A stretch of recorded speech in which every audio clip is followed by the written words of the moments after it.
आज हम इतिहास की एक बहुत ही अजीब लड़ाई की बात करेंगे। नाम है द ग्रेट एमू वॉर।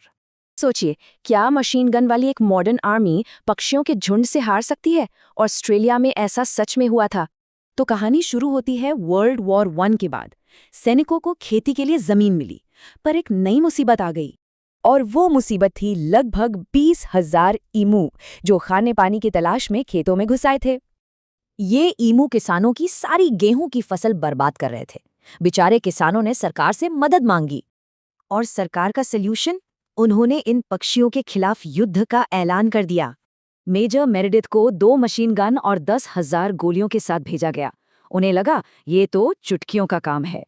लेकिन सेना को अंदाजा भी नहीं था कि उनका सामना किससे होने वाला है। ईमो की अपनी ही प्लानिंग थी।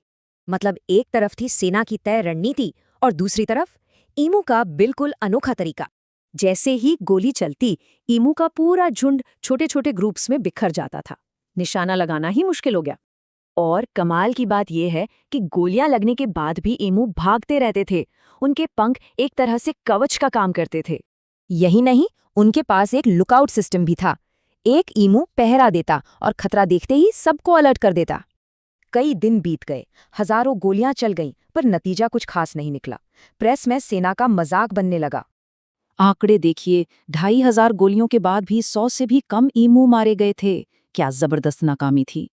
तो हुआ ये कि करीब एक हफ्ते बाद मेजर मेरेडिथ और उनकी सेना ने हार मान ली और वापस चली गई। उस वक्त के एक अखबार ने क्या खूब लिखा, ईमू सेना ने जंग जीत ली है और खेतों पर उनका राज कायम है।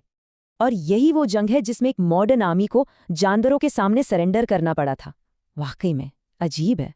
ये कहानी मजेदार तो है ही, पर यह सोचने पर मजबूर करती है, क्या सच में मिलिट्री इंटेलिजेंस जैसी कोई चीज होती है?